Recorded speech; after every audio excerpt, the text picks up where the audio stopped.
the thing.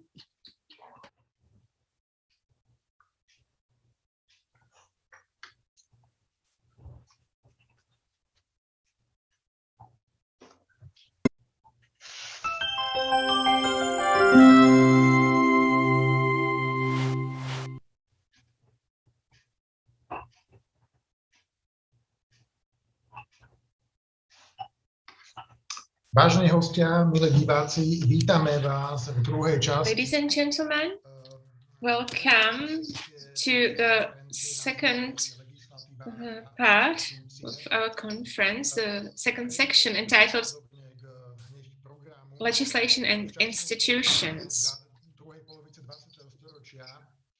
We will speak about the second half of the 20th century, about monument protection, especially in terms of legislation and institutions. And we have 4 panelists today covering the territory of the Czech Republic, Austria, Hungary, and the first speaker is Mr. Michal Novotný, who studied art history and law. So he combines 2 very important professions for heritage care. He's an external lecturer at the University in Olomouc, also at the University of Chemical Technology. He also worked at the Ministry of Culture in Prague. He writes mainly on history and the history of legislation related to monument care in the Czech lands. So the floor is yours. Hello, good afternoon, ladies and gentlemen. I'm going to share my presentation. Can you see it? Yes, great.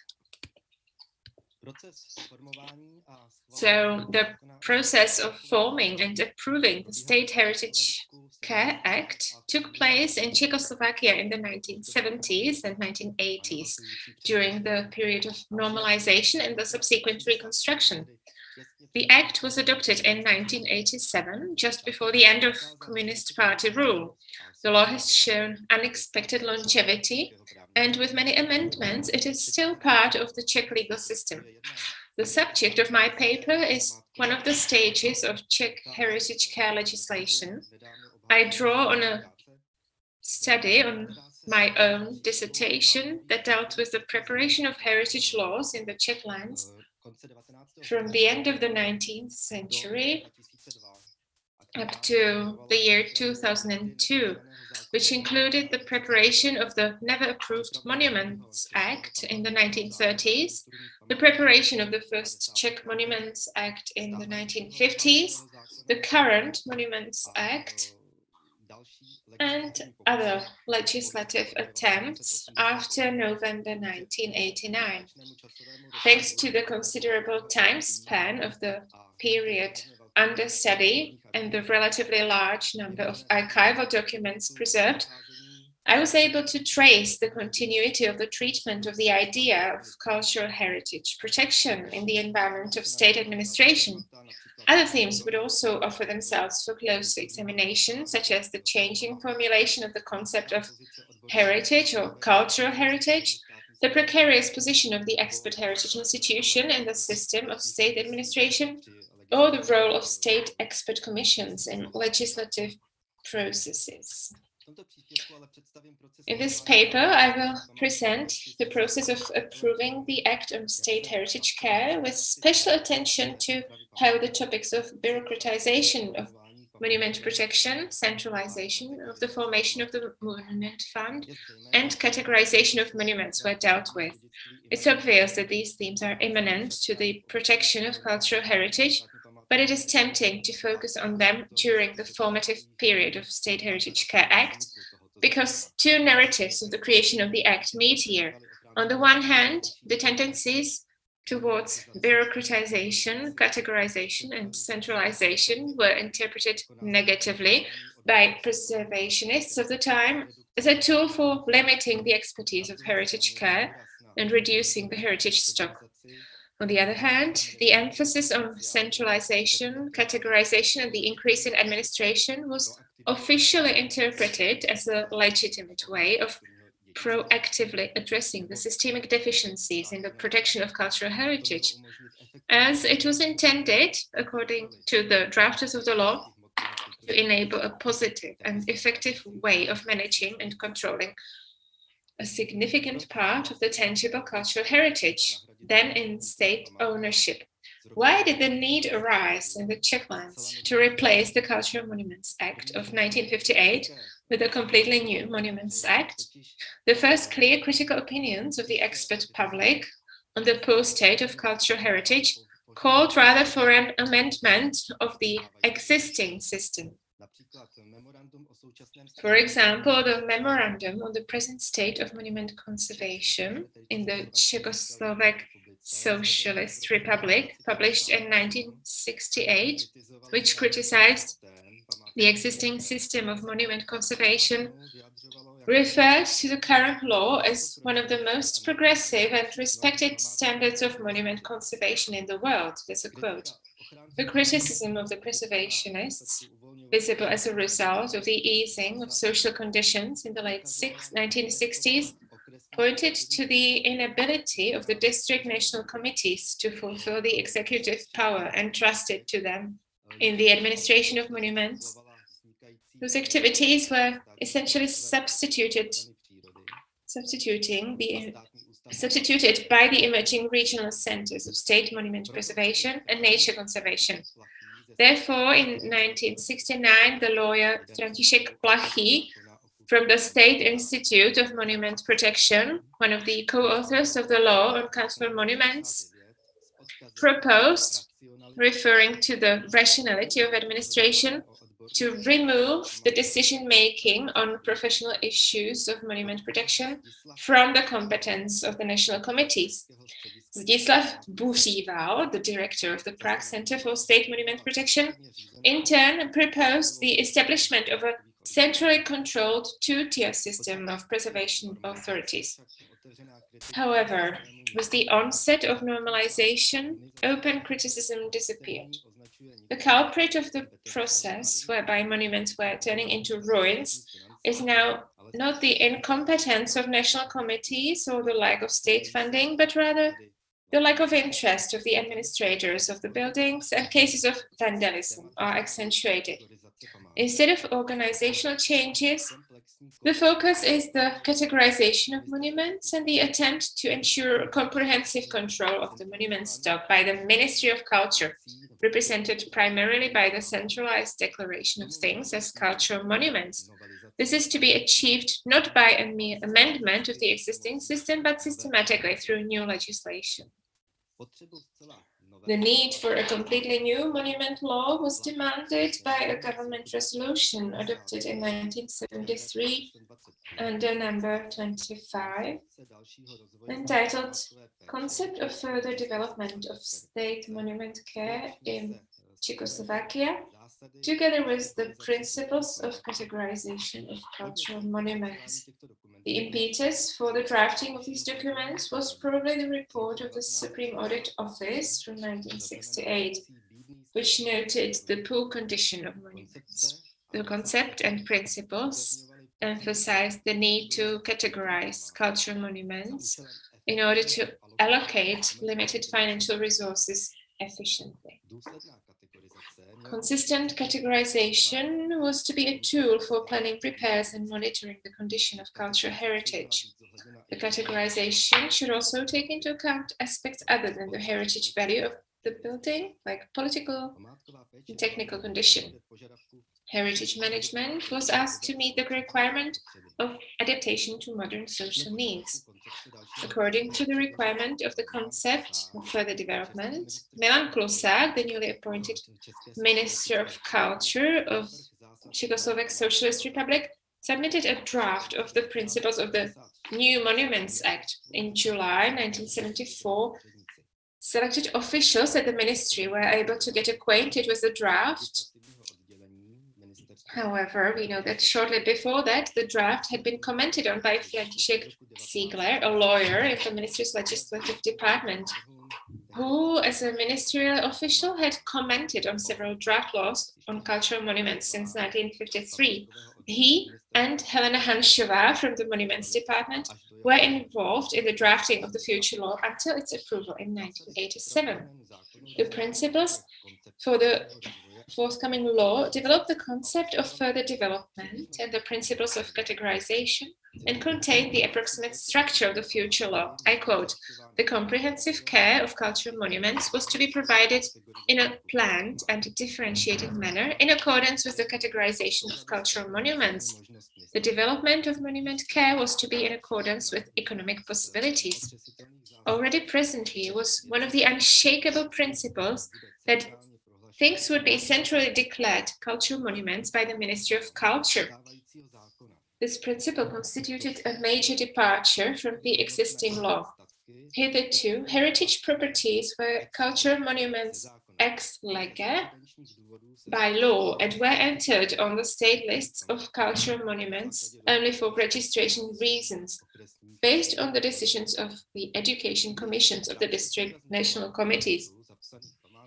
Although practice emphasized the priority of registered monuments, according to the 1958 legal construction, registered and unregistered monuments enjoyed the same legal protection. Ziegler criticized the Central Declaration of Cultural Monuments in his first comments in 1974. For practical reasons, historical reasons, until then this power had been vested in the district national committees, and strategic reasons. The Legislative Council of the government had not previously voted to remove the power from the regional national committees, referring to the conclusions of the 14th Congress of the Communist Party of Czechoslovakia. However, Helena Hanšová and Pavel Korča from the Department of Monuments insisted on central declaration. Criticism was also voiced during the external comment procedure at the end of 1974. Jiří Grospič from the Institute of State and Law suggested that the power to declare monuments should be transferred to regional national committees in order to preserve the two-instance decision-making process. A representative of the Ministry of the Interior pointed to the ongoing decentralization of a substantial part of the state administration to local committees, and the Czech Planning Commission demanded that a category of monuments of local significance be considered within the scope of decentralization, which would be the responsibility of district national committees. The Ministry of Culture also attached a political and economic analysis to the draft principles for the internal comment procedure, which became the basis for the conceptual part of the future explanatory report to the law. The text served well as a guide to how to correctly interpret the need for legal change. Thus, the current law is described as a document that was progressive in its time, but has now been overtaken by the extensive change in the state administration, because firstly, it refers primarily to the protection and preservation of cultural monuments, instead of creating preconditions for the implementation of the cultural and political interests of socialist society. And second, the registration of cultural monuments in the state list does not meet the new requirements for legal certainty and does not allow for the gradation of care of monuments according to their importance. And thirdly, the current law does not allow for the establishment of a network of professional state heritage care organizations. According to the analysis, the new legislation was necessary, among other things, because of the development of socialist society under the conditions of the scientific and technological revolution. Many of the changes referred to cannot be made by merely amending the existing law. It is explicitly stated that the title of the law on state heritage protection is intended to emphasize the decisive role of the state authorities. Furthermore, the analysis states that the new legislation will enable the monuments to be integrated into contemporary life at a time of rising living standards, will consolidate the unity of organizational structure, and will guarantee the highest social efficiency of the resources spent. The Central Declaration of Cultural Monuments and their registration in a central database were intended to achieve precisely these objectives. Monuments were to be categorized according to their cultural and political significance and their heritage value, so that they could be cared for in a systematic and planned manner. The analysis is very careful to address the issue of the poor state of the cultural heritage, criticism of which appeared in the public space towards the end of the 1960s. It explicitly identifies the custodians of protected buildings, especially agricultural cooperatives, as the culprits, and only cautiously acknowledges the limited capacity of building production. The analysis is silent on the inefficient organizational structure discussed and pointed out by earlier critics. One of the few professional institutions that had the opportunity to comment on the draft principles during the legislative process was the Institute of Theory and History of Art of the Czechoslovak Academy of Science. In November 1974, the director of the institute, Sáva Šabouk, gave 3 suggestions for change of the law. In addition to emphasizing the scientific theory of heritage conservation at regional centers and the motivation for greater public involvement in the process of cultural heritage conservation, it was a demand for the protection of even those monuments for which no appropriate categorization had yet been found, and which will only be fully exploited by subsequent generations. This concept of inexpensive conservation of unused objects or buildings had great appeal. It was similarly formulated in the late 1960s outside the state monument structures by the architectural historian Václav Richter, or much later in 1982 for the wider public in Rudé právo by Zdislav Buříval. Before submitting the draft principles to the government in September 1978, Klusák's ministry had gone through 2 comment procedures at both the Republican and federal levels. The draft was commented on by the Slovak Ministry of Culture, selected district national committees, professional and scientific institutes, the Environmental Council of the Czechoslovak Socialist Republic, and specialized committees of the Legislative Council of the government. In December 1977 and again in July 1978, Minister Klusák submitted it to the Legislative Council of the government. Let me mention here one of the anecdotes that disrupted the smooth running of the legislative machinery. In July 1977, the Federal Ministry of Finance made a comment, the acceptance of which, however, would have meant a halt to the preparation of the monument law.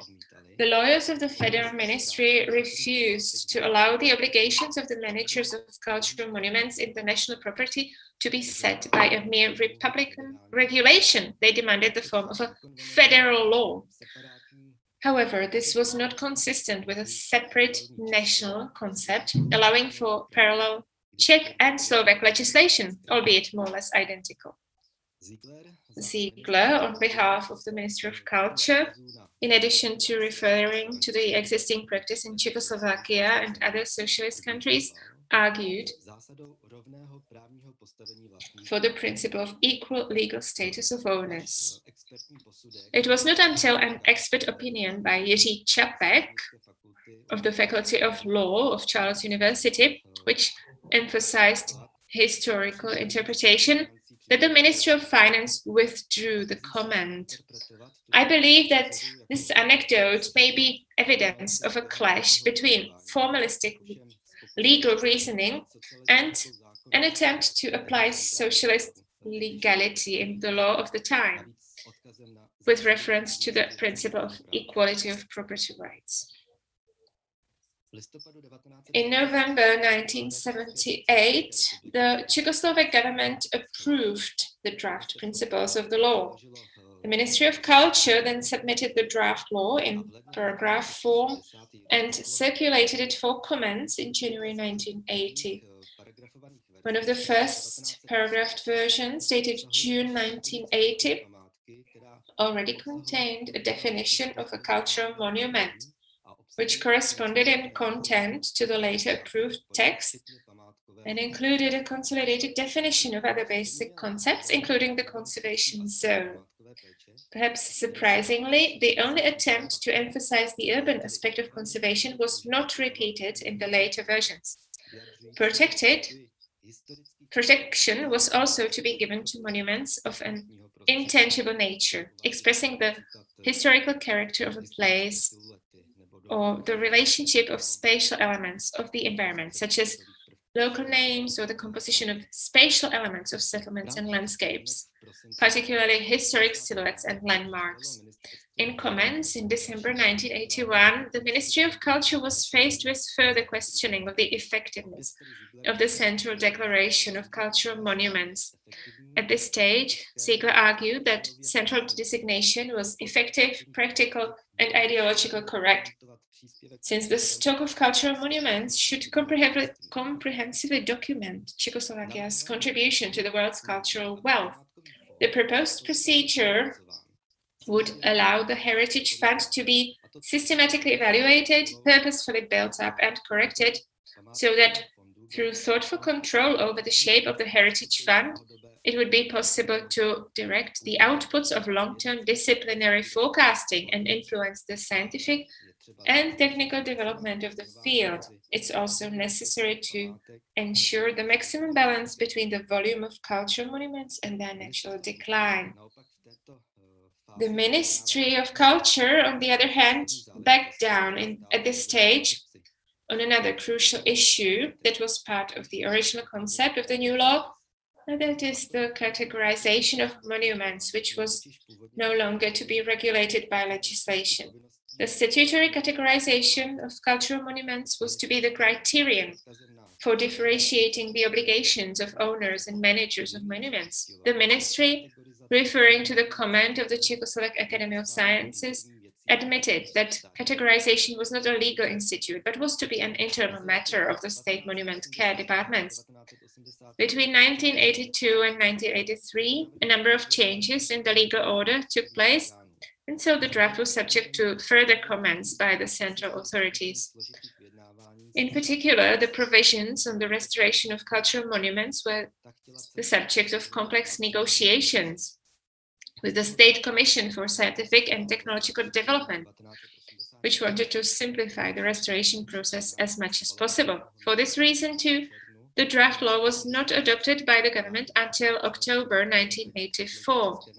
After further partial changes and approvals, Minister Klusák was able to submit the draft law on the state monument care to the Czech National Council in June 1986, which finally adopted it unanimously on the 30th of March 1987. As an epilogue to the legislative process, it should be mentioned that the implementing decree containing the necessary elements for the application of the law in practice did not come into force until the 1st of July 1988. Half a year after the law was supposed to come into force. The reason for this was the problematic negotiations with the Czech Commission for Scientific, Technical and Investment Development, the Ministry of Finance and the Czech Planning Commission. The originally prepared form of the decree was rejected by the Administrative Law Commission of the Legislative Council of the government just before the law was adopted, on the grounds that it regulated measures beyond the scope of the law, used imprecise diction, and at some points was already a methodology rather than a sub-legal text. In the Act on State Heritage Care, the state abandoned the concept of a dynamic heritage fund, protected monuments ex lege by law, although it continued to declare its responsibility for the state of cultural heritage. It wanted to apply it through more intensive control over the Heritage Fund. This was to be done by categorizing monuments, an idea not new and not bad in itself.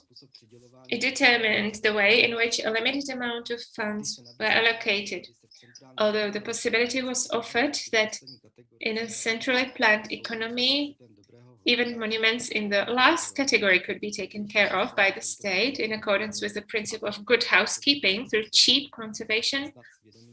The system of the time did not make use of this concept and rather applied the demolition of buildings, perhaps in the knowledge that the public had come to identify dilapidated monuments with the inability of the state to take care not only of cultural heritage, but also with the inability to meet the living needs of the population in general. The discrepancy between the declared interests in protecting cultural heritage and the deplorable state of some monuments undermined the efforts of the political representation to present the success of the socialist establishment.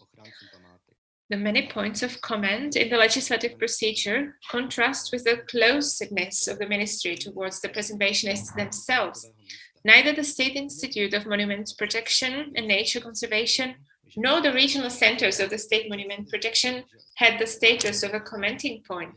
The minimum of communication from the ministry caused the growing impression among conservationists that the work on the draft law was taking place behind closed doors and that the purpose of the law, rather than the protection of monuments, was to concentrate power in the ministry. The model of declaring cultural monuments by the ministry symbolized the predominance of the bureaucratic element in the heritage care.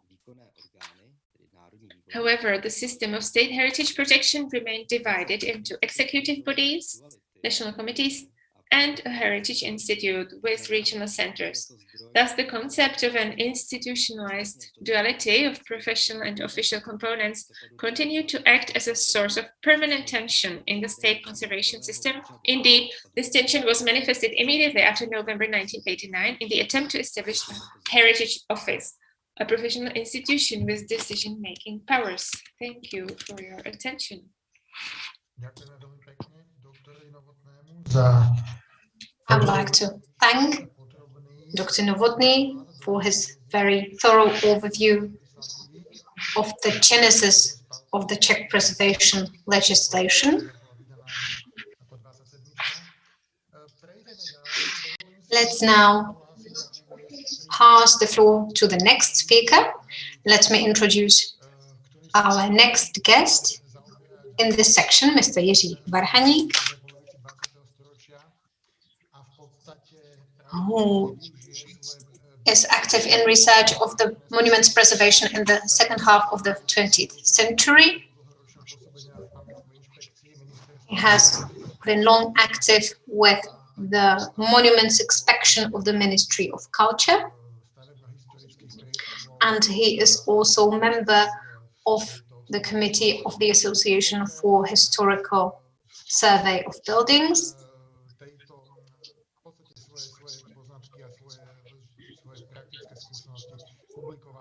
He has also published many articles as well as a commentary to the law on the monuments presentation. So, dear Mr. Varhaník, the floor is yours. Thank you. Can you hear me? Yes. Ladies and gentlemen,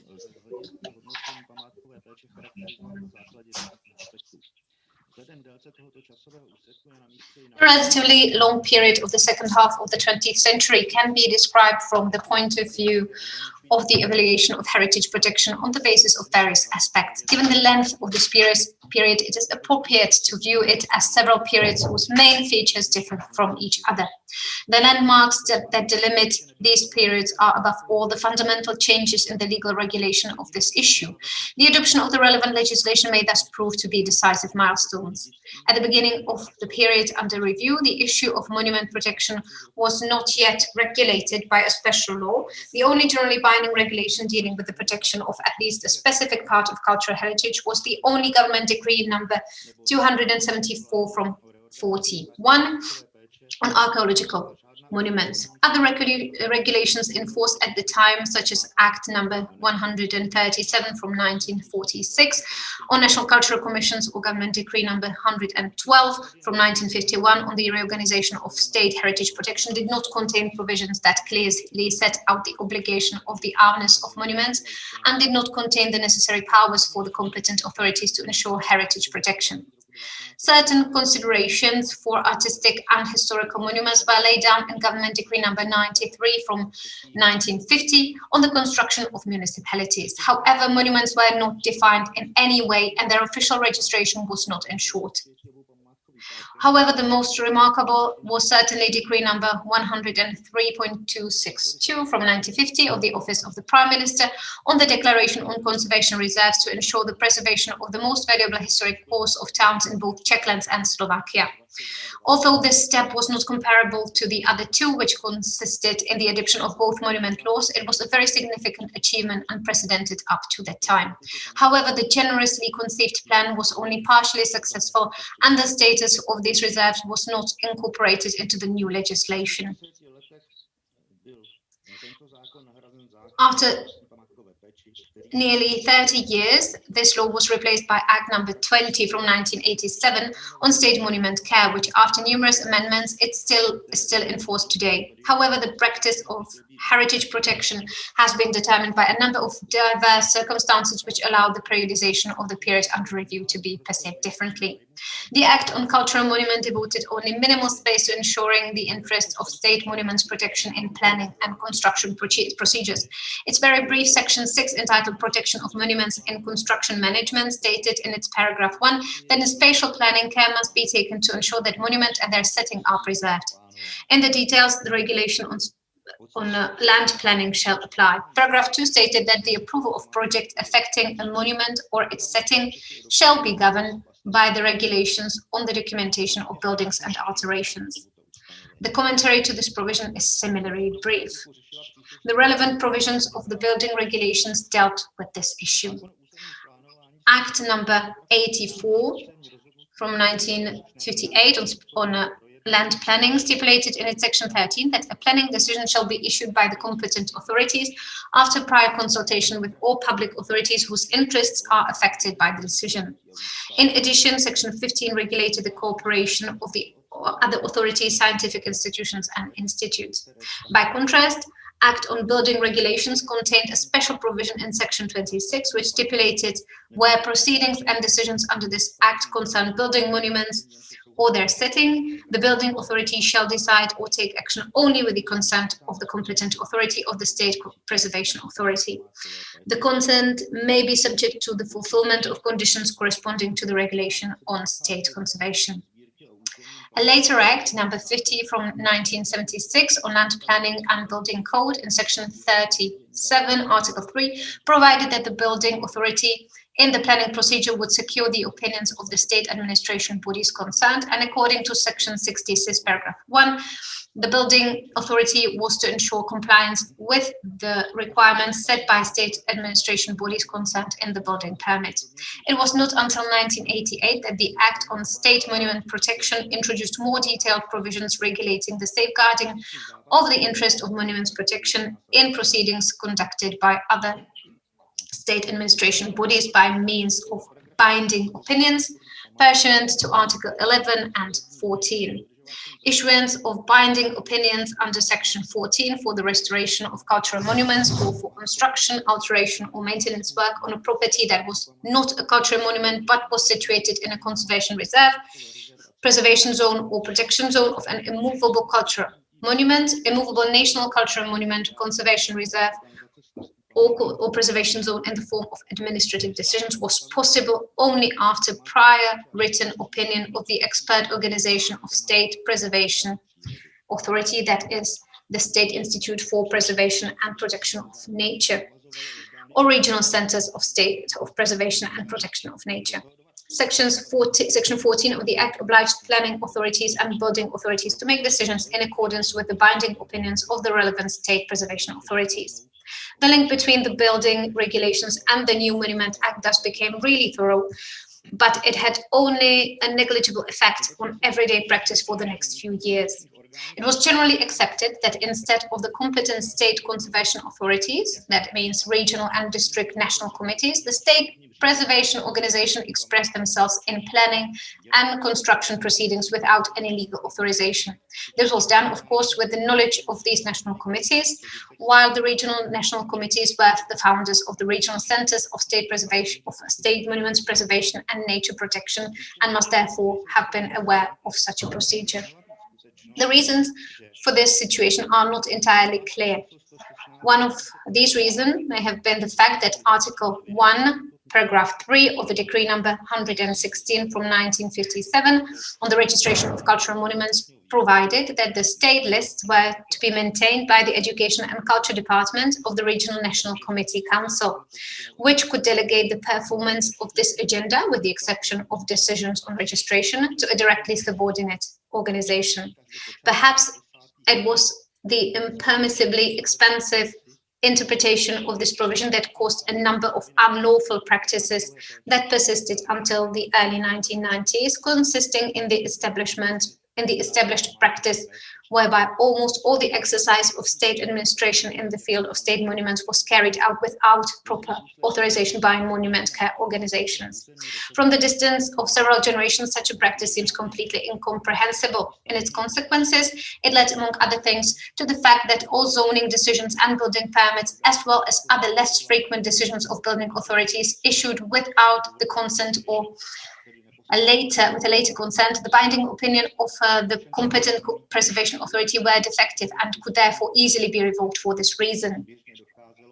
In practice, however, such defects were not alleged, but in the appeal proceedings, which were common, the existence of such defects was never taken into account by the superior authorities in the field of urban planning and building regulations, even though the first instance decisions under review should have been annulled on the grounds of contravention of the law. Those defects in those decisions were only remedied by the expiry of the 3-year limitation period for reviewing the decision outside the appeal procedure pursuant to Section 68 of the Administrative Code from 1967.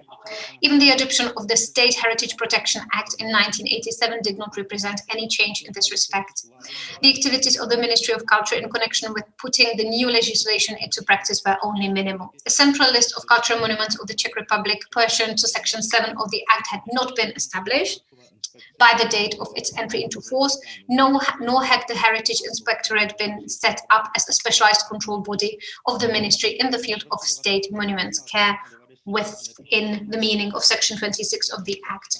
As late as 1991 and 1992, it was not commonplace to issue binding opinions as provided for in the legislation in force at that time, and in some cases they were replaced by simple informal statements referring to the opinion of the State Heritage Protection Organization. The negative consequences of the practice whereby the district national committees, with very few exceptions, did not conduct administrative proceedings as provided for by the law on state heritage protection when they were transformed into district offices in 1990, were reflected in the staff capacity, which at that time was significantly underestimated for the Heritage Protection Department for the reasons mentioned above. Table posts in departments of culture were abolished for the era of living culture without being used, at least in part, for the provisions of the heritage protection agenda in accordance with the legislation in force. The subsequent much-needed strengthening of the heritage offices has been relatively slow. At the beginning of the 1960s, the registration of cultural monuments in the state list of this same time began. This agenda was accompanied by particularly serious shortcomings with systematic violations of both the substantive and procedural provisions of the legislation in force at the time. Even the methodological guidelines were in breach of them. The fundamental problem was the fact that the vast majority of such registrations were carried out without the prior decision of the competent National Committee on Registration as provided by the law.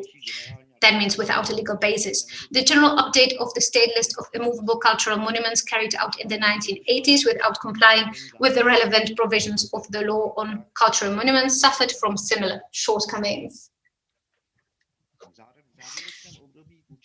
In the final period of the effectiveness of the law on cultural monuments, in particular in 1987, some district national committees began to issue registration decisions that were more or less in line with the requirements. This was prompted by the desire of many preservation officers to have the proposed properties registered at the level of the district national committees before the new legislation bringing about the centralized declaration of cultural monuments by the Ministry of Culture came into force.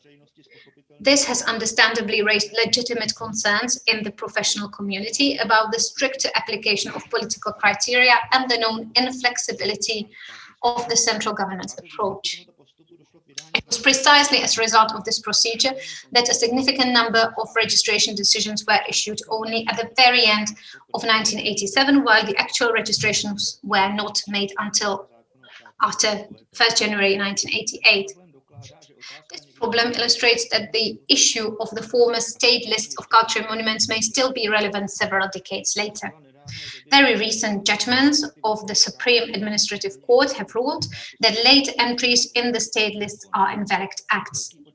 The large number of such cases in Brno, for instance, coupled with the failure of the Ministry of Culture to declare the houses affected by the loss of monument protection as cultural monuments, has attracted media interest.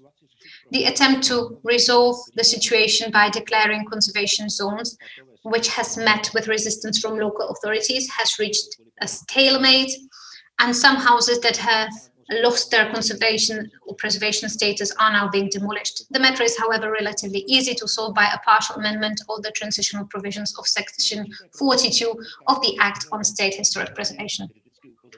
Certain problems in the practice of state heritage protection were repeatedly critically pointed out in the 1980s. This was firstly a reaction to the revival of outdated, romantic and purist methods in restoration of cultural monuments, and then an assessment of the then situation in the methodology of their maintenance and restoration. In addition to noting certain objective factors adversely affecting the condition of the monuments, the subject of criticism was the lack of interest, laxity, and chronic neglect of most basic preventive maintenance, the unwillingness to undertake large-scale modernization of monuments, the preparation of which placed greater demands on investor than new capital constructions, or the false understanding of modernism, which did not appreciate the importance of monuments as an important component of the environment. Furthermore, it was pointed out that in some cases the reconstruction work practically destroyed the historical value of the building being restored. In addition to the political decisions that before 1989 led to the destruction of some monuments and their numerous ensembles, of which the most fatal consequences were probably the government resolution number 180 of 26th of March 1964, which led to the demolition of the extremely valuable historical core of the town of Most. Serious damage occurred quite often, which was not directly caused by any directive decisions of the political authorities. A mortal situation in which the very valuable late Romanesque architecture of the Church of St. James the Greater in Vrotek was irreversibly damaged as a result of incompetence, neglect, and negligence, was analyzed in detail by the Heritage Inspectorate in 1992. The situation in the field of archaeology is clearly illustrated by the fact that the authorized organizations that received permissions from the Ministry of Culture to carry out archaeological excavations did not include agreements on the scope and conditions of carrying out such excavation with the Czechoslovak Academy of Sciences. Until 1996, as stipulated in Section 21 of the Act on State Heritage Care, but mistakenly with the Institute of Archaeology of the Czechoslovak Academy of Sciences. In addition to this, however, the archaeological heritage suffered irreparable damage in a number of cases. Although Act number 22 from 1958 on cultural monuments in its part 3 devoted to excavations and excavations of archaeological monuments did not contain provisions analogous to the presently valid Section 22 of the Act on State Monument Care, and regulated only the obligations related to accidental discoveries of archaeological monuments. Archaeological finds were to be considered cultural monuments within the meaning of the Section 2 of the Act on Cultural Monuments. It is therefore more than striking that paradoxically large-scale destruction of terrain situations was not uncommon, even on such objects which were often under the administration of regional centers for state heritage protection and nature conservation, whose cultural and historical significance was unquestionable and usually perceived by the general public. Paradoxically, these interventions occurred mainly in connection with the implementation of so-called monumental adaptations of accessible monuments. For example, in the ruins of the Kashberg Castle in 1972, landscaping works were carried out in the Purgatory building in connection with monumental and alterations whereby soil was excavated and backfilled down to the subsoil, apparently without documentation. On the north end side of the castle, the second moat and the castle rock were being cleared of soil. In the same year, a backfill of about 4 meters was excavated in the area of the southern wing of the castle in Kadaň. The finds were not collected, the terrain situation was not documented, and the material was removed. Similar in extent, but not as deep, interventions were made under the entire eastern wing and half of the entrance wing, where part of the masonry of an older building was discovered but degraded by undocumented excavation. Significant damage occurred in connection with the conservation works on the upper bastion of the Český Šternberk Castle in 1977. Today, it may seem hardly understandable that such devastation could have occurred repeatedly at some times. At the ruins of Lunstein Castle, part of the terrain was completely destroyed in 1977 by the removal of layers down to bedrock. In the following year, further disturbances of the terrain occurred during the ongoing conservation works, especially the Vought backfill. Perhaps the most bloodland case of this kind was the earthworks at Blatná Castle in 1976. As part of the reconstruction of the utilities, as part of a general overhaul, a large number of trenches were made practically throughout the entire area of the building using heavy machinery. One arm of the excavation cut through the masonry of the Romanesque chapel, part of which it is destroyed. This extensive work destroyed a significant part of the field situation, the expert evaluation of which could have solved most of the questions of the complex issue of the castle's origin, was not reported to any archaeological department and was practically not monitored by the Regional Center for State Heritage and Nature Conservation. The Archaeological Institute of the Czechoslovak Archaeological Academy was alerted to these works by casual visitors to the site. In several places in the excavations that have already been disposed of, masonry has been found, especially behind the western face of Raid's Palace. The trenches caught 3 walls. All the information about them could be obtained from the company, but the staff limited itself to the statement that 2 of them crumbled when the excavator grabbed them, while the third resisted the onslaught of the mechanism for a little longer. It should be stressed that these masonry walls probably belong to the oldest, still Romanesque construction phase of the castle, from which the remains of the above-mentioned 2-story chapel have survived. It is clear that these cases were not result of certain problems in the theory and methodology of state conservation, but simply put, of a sheer and inexcusable sloppiness. On the basis of this brief overview, we can rather lean towards a different periodization of the observed time period, in which we can observe 2 major milestones that react to the challenges in the legislation with a certain time lag. The first is the consistent implementation of state lists of cultural monuments since the first half of the 1960s, despite the serious shortcomings, both substantive and formal, that accompanied this agenda. The second is the mid-1990s, when, mainly as a result of the systemic control activities of the Heritage Inspectorate, the performance of state heritage care at district offices stabilized at a level comparable to other ministries. However, the fact that this state of affairs was achieved almost 4 decades after the adoption of the first monument law in 1958 is a cause for concern. The early abolition of the district offices did bring new problems and new complications, but this topic is already beyond the second half of the 20th century. Thank you for your attention. Približenie peripetí ochrany pamiatok a vo vzťahu k iným orgánom štátnej správy. Thank you very much for this very interesting presentation about the registering of the monuments in state archives and about the context of the time.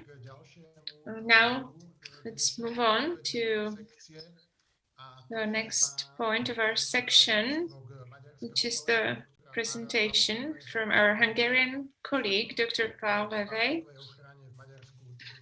about monument protection in Hungary in the second half of the 20th century. Dr. Paul Lővei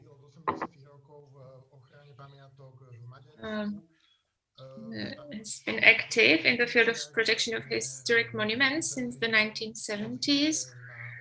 He was head of research, and from 2013 he's a research fellow of the Institute of Art History Research Center for the Humanities at the Hungarian Academy of Sciences. So monument protection and art history are the topics of his research, and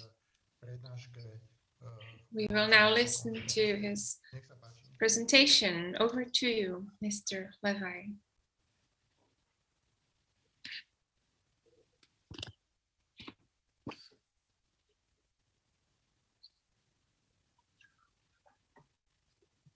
Thank you very much. Ladies and gentlemen, after 3 decades of preparation and provisional arrangement, the first Hungarian organization for the protection of historic monuments, the Provisional Committee of Hungarian Monuments, was founded in 1872.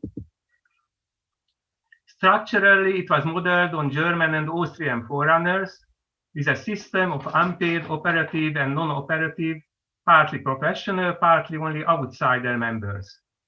After the country's first Monuments Act was codified in 1881, the designation was changed to the National Committee of Monuments.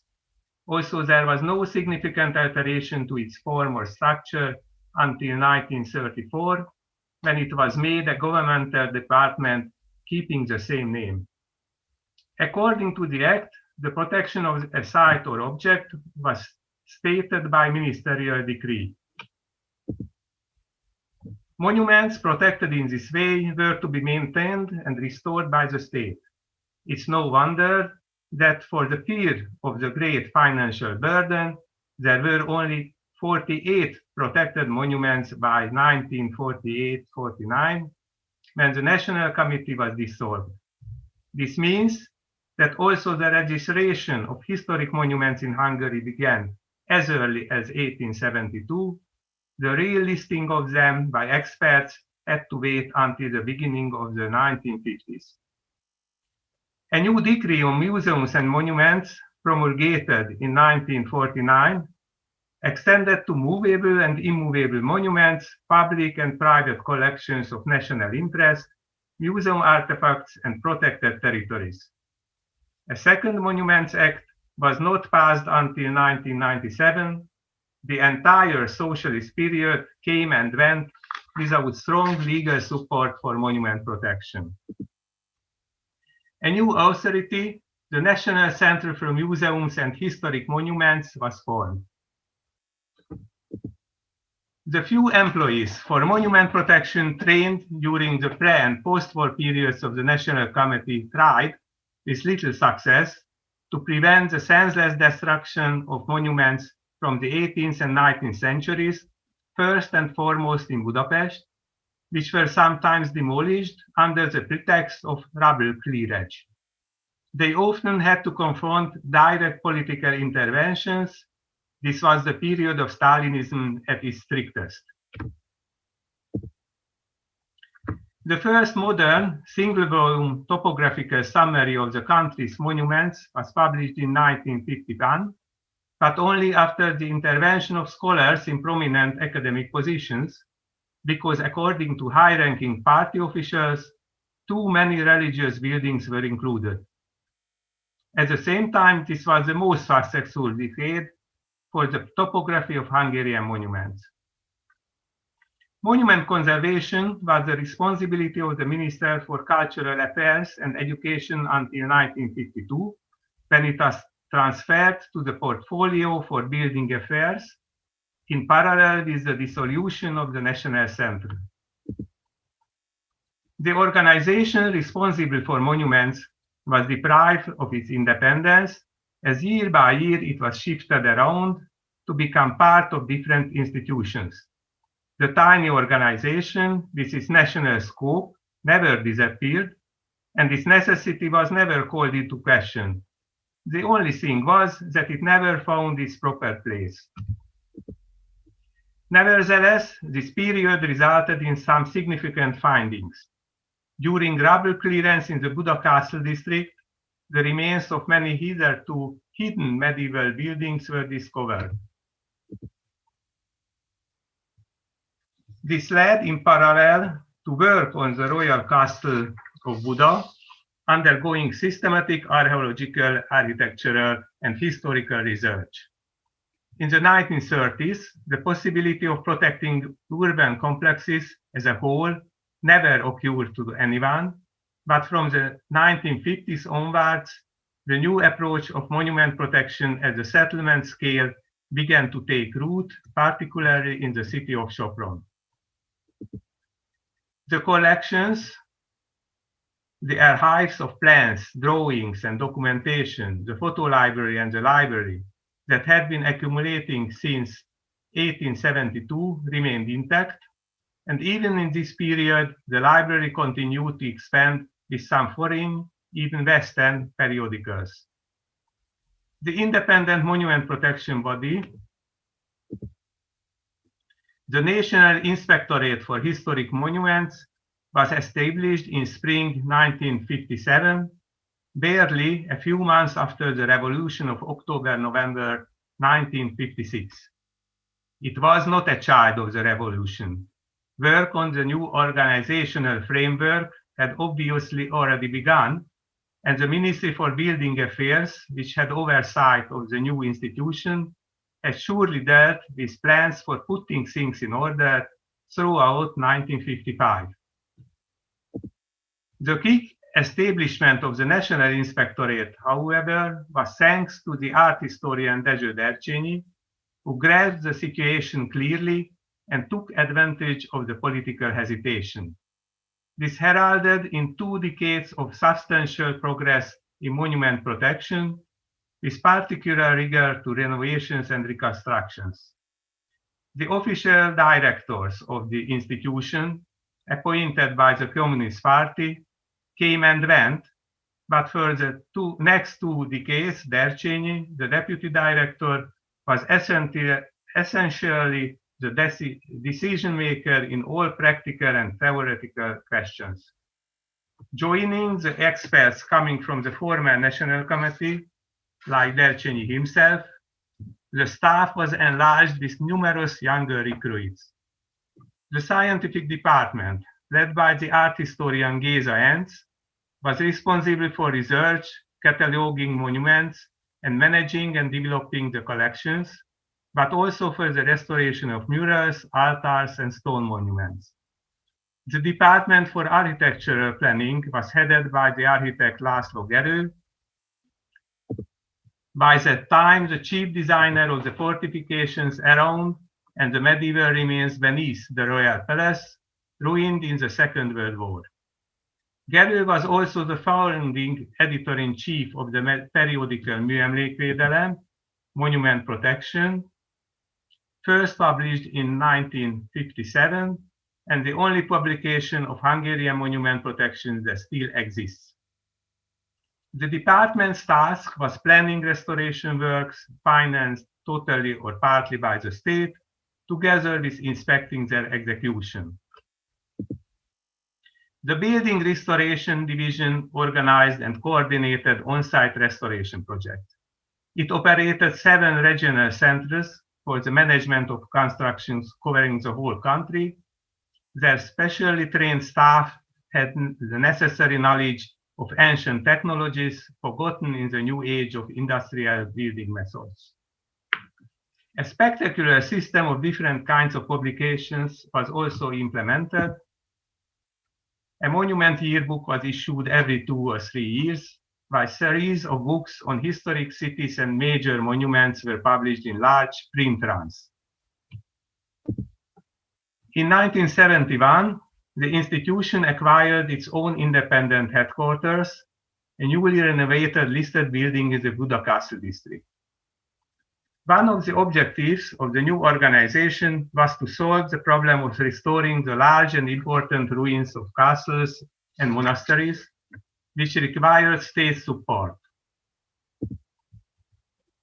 Seen from today's perspective, the rapid restoration of certain monuments bears witness to great courage and confidence.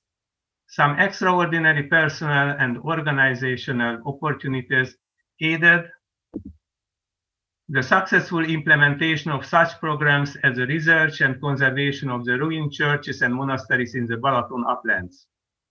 Architecture, having been set free from the compulsory principles of the 1950s Stalinistic socialist realism, returned to the modernism of the pre-war period.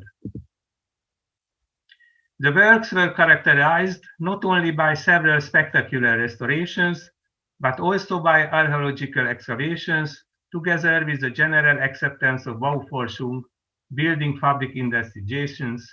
So the plans for the restorations incorporated new scientific results. Before overconfidence could set in, however, the upper levels of political and financial leadership soon made it clear that the constraints would be placed on the room for maneuver.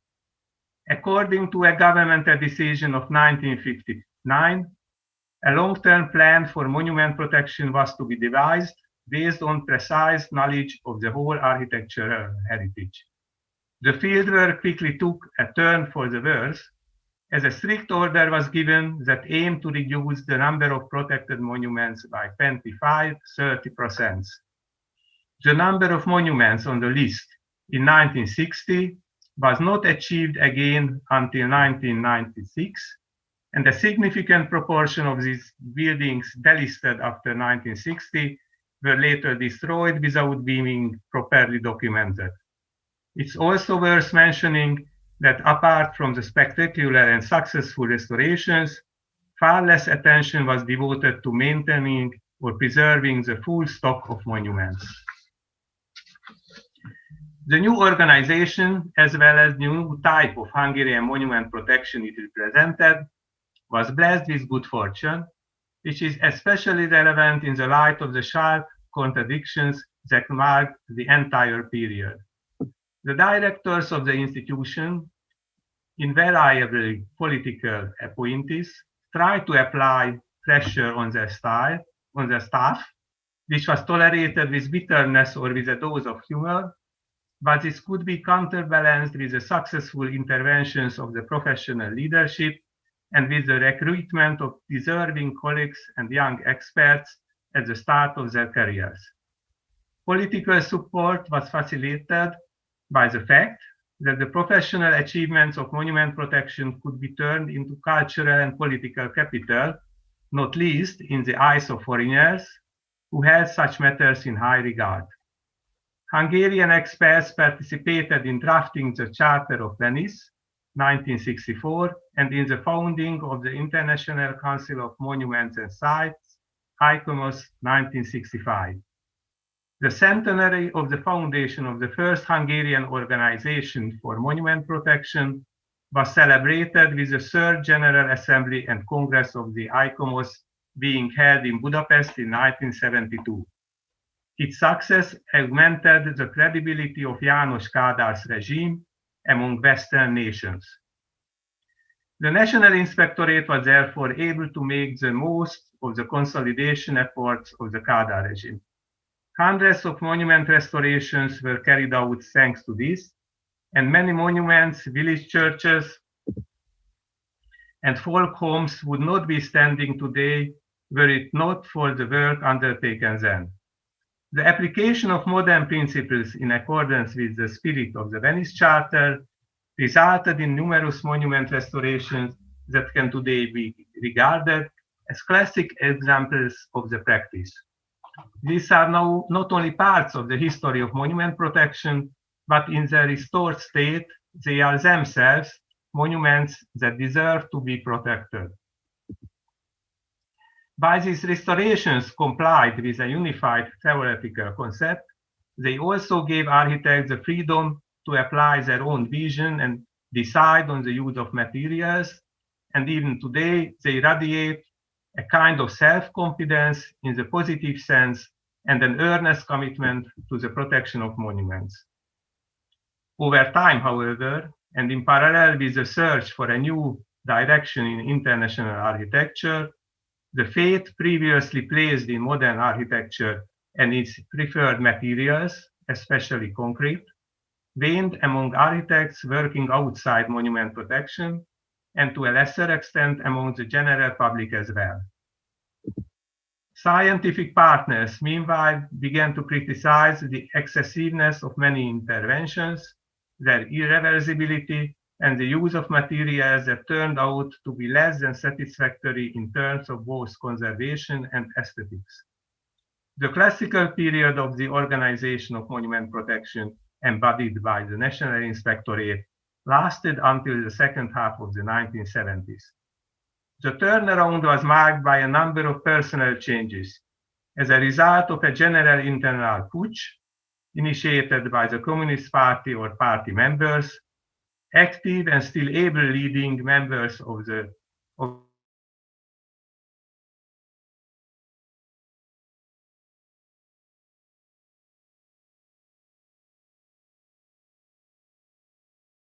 Also, one of the outcomes of this process was the upper leadership of the institution. That upper leadership of the institution was taken out of the hands of political appointees and given to highly qualified monument protection experts who had been raised in-house, and as a result were, in many respects, stagnation. The former diversity among the team of architects and designers was now replaced by far greater monotony in the institution activities. The inter-firm partnerships that were established among state ventures in the 1980s, which pointed the way towards new forms of private enterprise, had a disruptive effect on the National Inspectorate in both professional and ethical terms. While the 1980s were marked by a decline in architectural progress and political support, it can still be regarded as a successful period due to the complex protection of historic city centers and the perfection of Bauforschung in Hungary. Several regional cities, such as Győr, witnessed a strengthening of the circle of designers working outside the National Inspectorate, who made use of the favorable opportunities for monument protection in the provinces. Thanks to their willingness to take advantage of party and state decrees aimed at restoring historic city centers and their ability both to recognize the ambitions of local city leaders and to apply the specific criteria of the National Inspectorate, the authorities and experts in Győr, Kőszeg, Pécs, and Székesfehérvár managed to carry out substantial, comprehensive research into the history of the respective cities and to conduct archive examinations and a large number of public investigations, which resulted in restorations of major significance. In consequence of this work, Sopron's European Gold Medal for Monument Conservation, awarded by the Alfred Töpfer Foundation Hamburg in 1975, was followed by Győr receiving the same award in 1989. By this time, the methodology of Bauforschung was fully developed. A fundamental role in this was played by urban monument protection, since investigations into residential buildings required an unprecedented level of complexity. Having the proper personnel available, with the inclusion of young archaeologists and art historians, the consequent broadening of the geographical scope, research into village churches and the Renaissance chateaus in northeastern and western Hungary, investigations of residential buildings in several cities, all coupled with more detailed documentation, meant that this period was a golden age for scientific monument protection work. Also, these scientific achievements were acknowledged by the profession at large, within the otherwise increasingly stagnating activities of the National Inspectorate. The dominance of architects continued to prevail. In 1985, Hungary organized a cultural meeting of the so-called Helsinki process. This provided the government with a new opportunity to build its reputation and legitimization with the help of monument protection. As a gesture, after 15 years, Hungary finally ratified the UNESCO Convention on World Heritage. 2 years later, the first two Hungarian sites, Buda Castle with the banks of the Danube and the village of Hollókő, were inscribed on the World Heritage List. These were followed by the Benedictine Abbey of Pannonhalma in the 1990s. The aforementioned settlement-wide works started to slow in the second half of the 1980s due to financial regulations, and then, after the system change in 1990, came to a standstill in the wake of the transformation of property management and the systems of ownership. This, however, was just one of the signs that, since the fall of the communist system, monument protection had fallen into a greater void than at any time since 1934. As in other areas of science and culture, there was a lack of a strong political background. Public interest was relatively low, and the small numbers who were concerned about monument protection exercised little power, despite the growing strength of the civil city protection movements, whose support was mainly based on different criteria. In the 1990s, the momentary interest of the investors and proprietors of the revived capitalist system and of the politics, which, in order to survive each new election cycle, focused on the most immediate needs of the electorate, brought about a situation similar to that in the first half of the 20th century. In the interest of serving the demands of clients, only a few dozen economically insignificant heritage monuments and protected ruins were dealt with. Moreover, every architectural consideration was handled with the notion of complete freedom, with even the architectural regulations in force between the two world wars disregarded as a vestige of the past. The field of Hungarian monument protection in the 1990s was unable to find an antidote to all this, or any way of addressing emerging problems, and in spite of all the work and energy invested, the transformation of the National Inspectorate into the National Monument Protection Office, the fracturing of its organization into parts, and the substitution of the earlier architectural dominance with the approach of state administration failed to achieve the desired outcomes. The organization of monument protection had lost its complexity. The Building Restoration Division was privatized, and within a couple of years, all its regional departments were closed down, their specially trained staff working meticulously and with great expertise were unable to survive in the free market without state support. Architectural planning was also separated from the main office. Even the legislative process was of no assistance, despite the codification in 1997 of a new law on monument preservation, the first in Hungary since 1881. The changes that have taken place since 2000 can only be mentioned briefly. Thanks to the decisions and the measures taken by the government, there is now no institutional state-organized monument protection in Hungary. Thank you very much for your attention. Ďakujeme doktorovi Lővejovi. Many thanks, Dr. Lővei, for telling us about the history of monument care of our southern neighbors, from my point of view.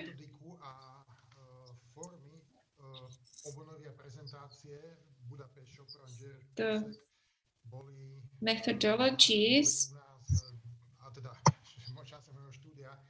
the Hungarian methodologies were studied. Well, at the time of my studies, they were subject of what we were taught, actually, what we studied. So thank you, Dr. Lővei. And next speaker is Paul Mahringer from Austria, who will tell us about the situation at the same time in Austria. Dr. Mahringer joined the Federal Monuments Authority in 2006. He wrote his doctoral thesis in 2013 about how to handle with built relics from the time of National Socialism in the Austrian city of Linz. He also makes research on the history and theory of monuments care and monuments protection in Austria.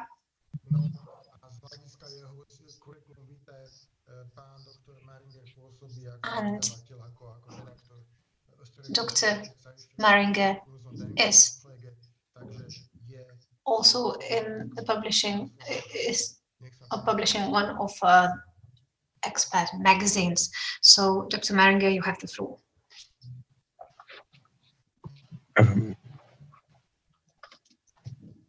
Thank you very much for the kind introduction, Tomáš. Okay, I'll start my presentation. I hope you can see it. Thank you very much, Mrs. Ulikova, for inviting me to this very interesting conference. I think it is very important to have this exchange through the Middle European countries about the history, but also the future of monument care in our regions and countries. I want to start with the same roots and then speak about the story of monuments care in Austria as a story of success shortly after the war, and then about the period of endangered monuments and the question of masses of monuments in the following periods. And then I give a brief remark about unsolved agendas left for the 21st century. With Alois Riegel and Max Dvorak, the Czech and Austrian monuments care has the same roots. Both Riegel and Dvorak and the theory of monuments care are not only important for a new way of restoration around 1900, but also for our time regarding the question of what we define as a monument, how to protect monuments, and how to take care of them. The First World War brought a huge break for this continuity, which also has to do with the early death of Max Dvorak shortly after World War I. But the newborn Austrian Republic also brought a new legislation. And so Austria got the first monuments care law in 1923. It is, apart from some changes, still valid until today. Since this time, with some exception during the fascist period, heritage care is defined by national law and executed by a national institution, the Bundesdenkmalamt. In English, we call it Federal Monuments Authority, Austria. While I won't talk about the dark period of Austrian heritage care in the Third Reich, the Federal Monuments Authority, Austria, was able to have a new and very successful start as national institution in 1945. The first and biggest agenda was the rebuilding of Austrian cities and towns. Rebuilding was seen as reconstructing of parts of partly destroyed monuments in a more or less precise reconstruction in a more or less precise way.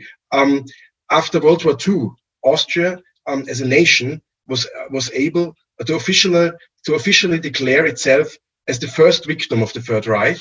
In the same way, the first president of the Federal Monuments Authority, Alphonse Yvon Quiqueron-Bayon, and also his successor, Otto Demos, were able to declare monuments care in Austria as a victim of Third Reich too, because in this period, the agenda of monuments care was weakened and degraded to a provincial issue. At the same period, monuments care in Germany, in the period after World War II, often was suspected to have collaborated with the Nazi regime, and there was a politically strong will to have a total new restart with new architecture as new signs of democracy in the West, or as signs for a new social society in the East, as we have seen yesterday. In contrast, Austria had a strong will for continuity with the past, but under negation of the time of the Third Reich, which was in the official wording felt as a period of occupation under foreign rule. Today we have a differentiated picture of our history and also our guilt in this period. Also Austrian towns were more largely destroyed than we might think today. there was a strong official will and also a strong will of all Austrians to rebuild their cities, especially the destroyed monuments of national importance. I think the strongest national symbol for this mentality is the rebuilding and restoration of St. Stephen's Cathedral in Vienna, followed by the rebuilding and restoration of the National Opera and the Parliament. For example, here you can see the Vienna State Opera. All this work was accompanied by the expertise of the Federal Monuments Authority Austria. That's why the authority gained a very good image at this time. New architecture, as for example integrated in the inner part of the Parliament, or as you can see here in the State Opera House, had to subordinate itself under the historic monuments. That's why the first period of post-war Austrian architecture gained the name moderate modernity. Also in the next period, there were some highlights of restorations. Especially in the 1970s and 80s, numerous of monasteries, for example in Lower Austria, were restored. A symbol for this is the Tower of Dürnstein Church. The original blue Baroque color was found and the tower was colored blue again, which you can see on the right side, and left side you see it in the yellow color. A scandal that became a symbol of new scientific restoration work, and its peculiar color also became a sightseeing highlight in the UNESCO World Heritage Zone of Wachau. I'm sorry, I have one needed question. Your presentation is not going. Let you start the presentation, please. Okay. Sorry. Let you show us your pictures until now. Okay. Didn't you see anything? Okay. So. Yes, now is Lower Austria Wachau. Yes. Yeah, okay. Can you still see it? Yes. Yeah, yes, use it. Okay. Okay. I shortly, this was St. Stephen's, this is the Opera House. Yes. And now you see Dürnstein, and now I come to the next part of my presentation, the question of the endangerment and the masses of monuments. Also because I think it's important to speak more about endangerment and more about problematic topics, because they may better show the challenges for our work today and maybe also for the near future. In this context, Otto Demos' resume of the first 10 years of monuments care after World War II is very interesting. He could have spoken of a successful story and the period, in this period for his institution, but instead he drew a critical balance and was warning about the new phenomenon of destruction of old towns and for the endangerment of historic cultural landscape due to town planning, new architecture, and modern traffic. This shows Otto Demos' early view for problems that would become more crucial for future periods of monuments care in Austria. In this context, for example, he remembered the loss of the Heinrichshof, built by Heinrich Ferstel. It's the most important apartment building of historicism opposite of the State Opera House. But he also speaks about the threat of skyscrapers, as you can see on the left-hand side, for the threat of skyscrapers for the historic view of old town, in also for Vienna, as you can see here. This is this famous so-called Belotto view, which is disturbed by the skyscraper. He also has a differentiated view of it and says that the skyscraper looks much better if you see him from the ring and not from the Belvedere. So he stresses the importance of ensembles in historic towns and the need for care of historic cultural landscape. As already Max Dvorak did, Otto Demos emphasized the importance of the protection of less important monuments that are often more endangered than well-known highlights. Especially in the 1970s, the question of the masses of monuments, an expression by general conservator Ernst Bacher, arose. The discourse has to some extent to be seen as a product of the successful European Heritage Year 1975. The question from the early 1900s came up again. What can be seen or declared to be a monument? In this period, already mentioned by Demos, also anonymous buildings and rural architecture like anonymous farm housings and workmen's dwellings more and more came into view of the federal monuments care in Austria. Ernst Bacher spoke. Yes? Sorry, we're still seeing Wachau. Okay, I don't know why it doesn't take you through it. Let you use the signs up and down or. Okay. Okay. I see it now. Okay. Yes. So I have to put, but then I can't see it. Okay.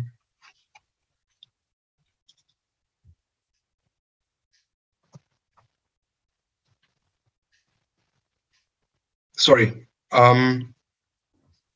it does not work.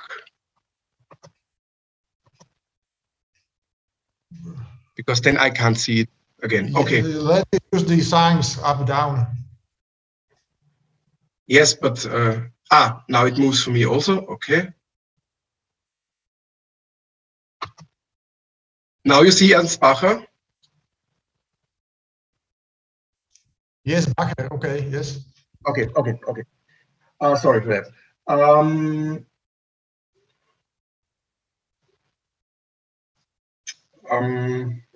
Yes, Ernst Bacher spoke about the flood of masses of new monuments. He was warning how to deal with the flood of material cultural heritage when every rural building can be a monument, and when we have to take in account that not only art pieces but also monuments with socio-economic and other values can become a monument. As a result of this development, you can see that Austrian inventory books like the Austrian Kunsttopography or the Austrian version of the De Hio handbook, as you can see here on the right side, the picture started to get bigger and bigger. You can see the Vienna, the handbook for Vienna from the 1990s, and on the right side, the small volume, the same, also Vienna, but from 1950s.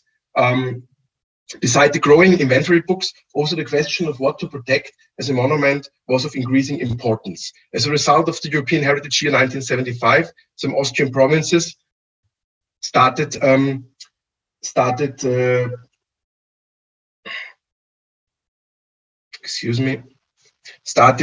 make their own laws and protection acts for whole areas like old cities, for example, Salzburg, Graz, or Vienna. But in opposite to the national protection law executed by the Federal Monuments Authority Austria, this is only a protection of the outside view of a building, while the national protection law protects the substance and can also include the inside of a building. To close this gap and to follow the trend of Austrian provinces, the Austrian Federal Monuments Authority was enabled to protect ensembles, which means whole areas of monuments, by a modification of the National Monuments Act in 1978. In the following decades, beginning with Steyr-Wehrgraben, for example, so also a lot of cities in the World Heritage site, Wachau in Lower Austria, we have seen Dürnstein, and also in other provinces in Austria were protected as old town ensembles. While the protection of masses of buildings in old towns is more easily solved by the possibility to protect whole areas as ensembles, the question of how to protect all historic rural buildings still remained unsolved in the second half of 20th century. Beside rural architecture, the question of value, protection and care of modern architecture came more and more relevant in this period. And there were also the first evaluations of post-war architecture. Shortly after World War II, at the end of the 1930s, the main buildings by Otto Wagner and Adolf Loos were protected by the Federal Monument Authority Austria. For example, the Loos House was already protected in 1946. But still, In the 1970s, some city railway stations from Otto Wagner were unprotected due to formal decisions from the 1930s, which the Federal Monuments Authority was not able to change. Despite public protests, some of these buildings were destroyed. But in the end, also one important bridge, the Brücke über die Zeile from Otto Wagner, could be saved, as you can see here. Sorry, Paul, we are still seeing Ernst de Bacher. There is some problem. Okay. I don't know why. Okay. You must maybe use the point to the concrete slide. Yes, I was on this side.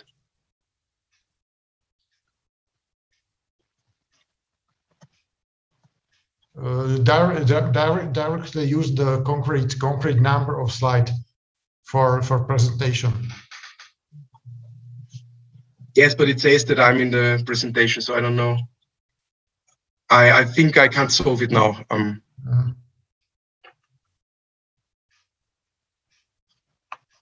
Now you see the bridge? We see Wienzeile bridge. Okay, okay.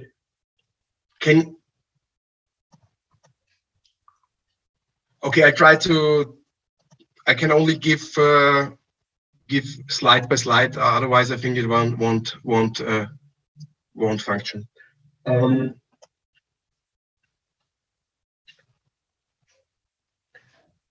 While still main buildings of the most famous Austrian architects were threatened, the Federal Monuments Authority also was committed to saving modern buildings from, at this time, less known architects like the Chocolate House. I hope you can see it now. Yes. From Otto Wagner's pupil, Ernst Lichtblau, in 1968. It got its name from his dark brown Majolica facade. At this time, also a lot of architects were committed to the protection of restorations of modern architecture in Austria. And beside the protection of the most important works of this period, also the restoration of Austria's masterpieces of modern architects started. For example, the restoration of Otto Wagner's Postsparkasse in the 1970s. As milestones in restorations of modern architecture, we also have the restoration of the so-called Loshaus on Michaelerplatz, which we have seen or not seen, I don't know.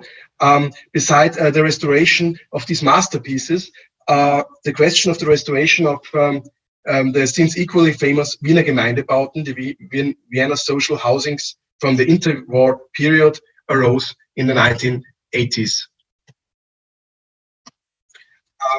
The Federal Monuments Authority succeeded in saving and restoring these important buildings. One of the most famous buildings in this context is the Karl-Marx-Hof, built by Otto Wagner's pupil Karl Ehn between 1927 and 1933.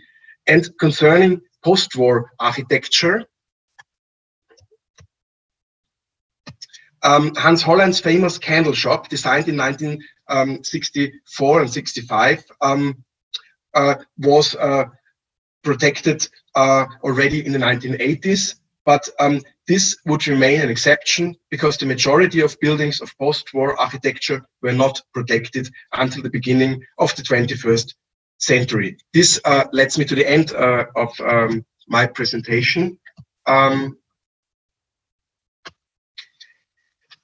The question what remained unsolved for the 21st century. While after the war, heritage care in Austria had a strong emphasis on scientific methods and objective results, in 1993, Wilfried Lipp spoke in reference to Alice Riegel's monuments theory, known as modern monuments cult, about the postmodern monuments cult. This debate opened up the question of feelings and emotions in heritage care, which to some extent was excluded from the post-war discourse. And then something other occurred in 1999. The Monuments Protection Law was again modified. Until then, all public buildings and churches in Austria were, if in the eyes of the authority it was worth, automatically declared to be protected monuments.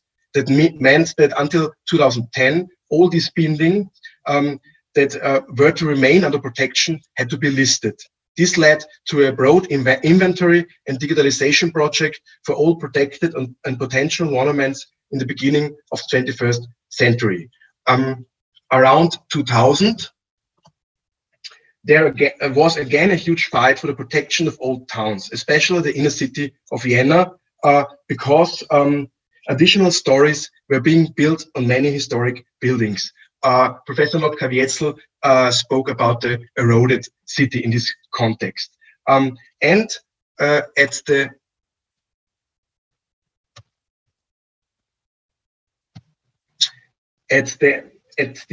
start of the 21st century, the Federal Monuments Authority of Austria was increasingly committed to protecting dark heritage from the period of World War II, which is not only Nazi architecture, but also the former concentration camps, relicts, archaeological and also built relicts of these camps. And of course, the dedication to and the attention to the post-war architecture for protection, but also for the questions of conservation and preservation of these buildings. Thank you very much for your attention, and sorry for the technical problems.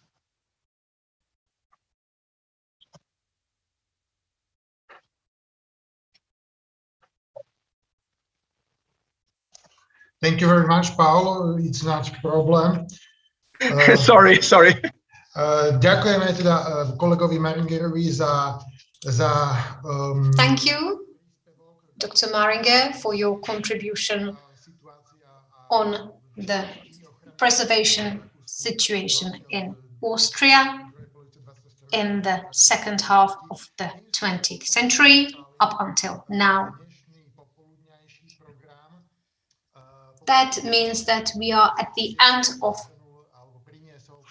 today's afternoon program, or at the end of the section legislation and institutions. So if I glance on the clock, we've got about 15 minutes for the discussion. I think there are some questions from our audience, and that means that we can open the discussion.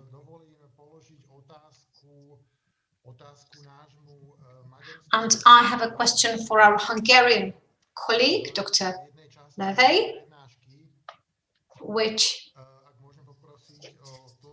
has to do with one part of his presentation. You talked about the topography that were created in the 50s.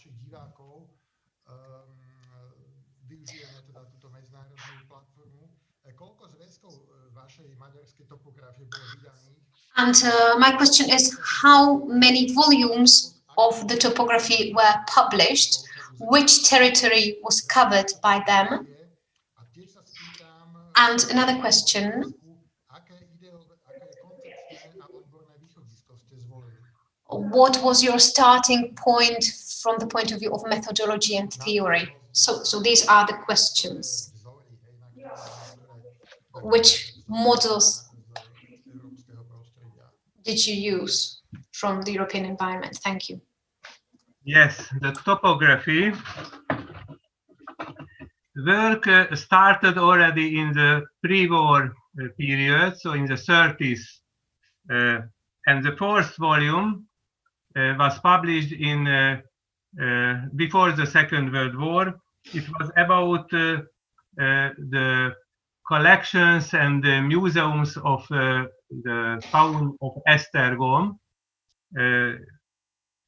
It was, in the sense of today's topography, not a real one, because the monuments were not in the volume. It was planned to make another volume for the historic monuments of the town, but it was never finished. It was the task of Dezső Dercsényi, but in the 50s, 60s, 70s, he was engaged in the direction of the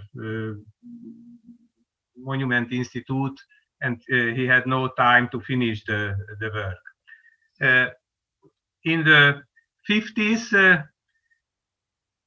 there was a volume about Sopron in West Hungary and the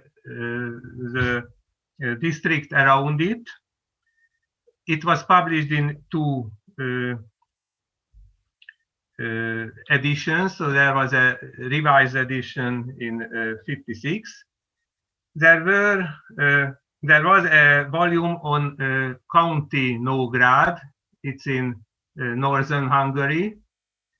Then 2 volumes on the Buda side of Budapest. The first, very thick one, was published on the Castle district and the territories around it. And the second for the other parts, other districts of Buda. 2 volumes were published together about County Pest. It was still organized by Dezső Dercsényi, so he was the redactor. And this was the situation by 62.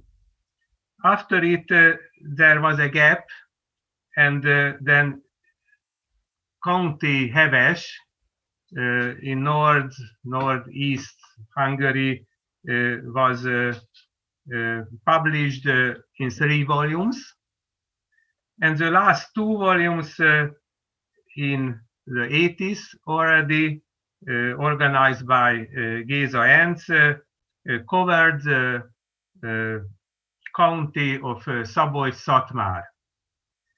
It's all. After it, there were preparations for a volume or volumes for County Veszprém. It's north of the Lake Balaton in Transdanubia. But it couldn't be finished. I personally worked on it and visited and made descriptions on hundreds of cemeteries, crosses and ruins, for example, but it couldn't be finished. And now there is only a volume in preparations. I hope it will be published, but not by the Monument Protection Office, because it doesn't exist anymore. It's about the town of Kőszeg as the west border of Hungary, close to Austria. And I think first the town center will be published in a volume, and then 1 or 2 volumes more will cover the whole territory around it. It's organized in the Institute of Art History I'm coming from too. There were initiatives to publish volumes similar to the Déhiós, to the German and Austrian Déhiós, and County Fehér, and in a different volume, the center of it, the city of Székesfehérvár, was finished. These were published, and now I heard that there are plans to finish the volume of the city of Veszprém. It was in preparation already long ago, and a great part of it was written too, but without real financial support, it couldn't be finished. Perhaps now it will be. I was asked whether I can make a review of the text if it will be finished. I hope that I can make it and it will be published. So as I tell, and you ask about the masters of yes, it was, yes. So as the first volume shows the Esztergom volume, it was not similar to the things we know from Austria and Germany. It was instead an exhibition catalogue, a museum catalogue. But after it, I think the main master was the Austrian topography, and I hope that it will be continued because we have a lot of white territories, white flags in Hungary without any similar work, not even smaller works. I can tell one thing. At the end of the 80s and in the 90s and the first decade of the 21st century, we published a series of Lapidarium Hungaricum. It was about the stone fragments of Hungary. In Hungary, in the medieval, especially in the medieval art history of Hungary, stone fragments, architectural fragments are perhaps more important than in today's Slovakia, in Austria, because first of all, the Turkish, the Ottoman occupation destroyed the majority of the medieval buildings, and the remains and ruins and the fragments can help us to examine these questions. And in this series, we could publish works on Visegrad, first on the Visegrad Royal Palace and then the Royal Castle. Then there was a volume on West Hungarian church, medieval church, Romanesque church, Sopron-Horpács. Then some part, some fragments of the Buda Castle were published. I edited 2 volumes on the County Vas, and then a common volume with Sümeg Castle and Devecser Castle was published, and now there are preparations for a new volume about County Szolnok as the Great Hungarian Plain. And these volumes on a county, so County Vas and this Szolnok volume can be considered some respect similar to the topography, monument topography. It is dealing with several monuments and seeing in regional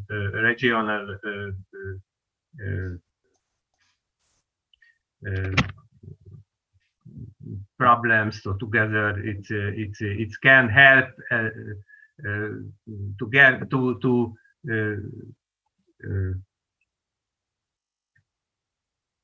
to use it as a topography too. Yes, yes. OK, thank you. Ešte si dovolím, máme tu otázku z českej verejnosti. We have a question now from the Czech YouTube channel for Mr. Lővei. If you could answer briefly, how about what is the monument protection in Hungary today since 2012? Yes, The that could probably constitute another conference. But what is the current situation? If you could give us a brief answer. So, as a result of mostly ad hoc, inconsiderate, and often chaotic decisions, and the reorganizations that lack any coherent strategy in Hungary, the professional organization of the protection of historic monuments has been, it's my opinion, completely eroded since 2010. 2012 saw the abolition of the only central institution of protection of Hungarian historic monuments, which had existed, as we have seen, since 1872. Professional decisions cannot go against the political will. There are only few individual projects backed by massive propaganda on a national level, mostly the entirely pointless reconstructions of long destroyed buildings, as in Buda Castle, for example, which cannot be conceived as a real conservation work on historical monuments. They are very expensive and contribute to creating false national consciousness. So I think that the institutionalized national protection of historic monuments has practically ceased to exist now in Hungary. It's a very sad story. Yeah. Ďakujeme veľmi pekne. Je to teda... Thank you very much for this insight. Many thanks for your answers. The time is up, so we have to respect the time frame of the conference. So many thanks to all our panelists, our speakers.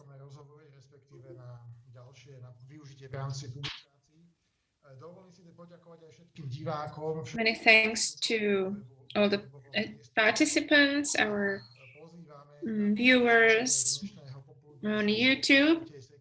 And the third section of the conference will start at 3:45. So thank you for your attention, and I'll see you at 3:45.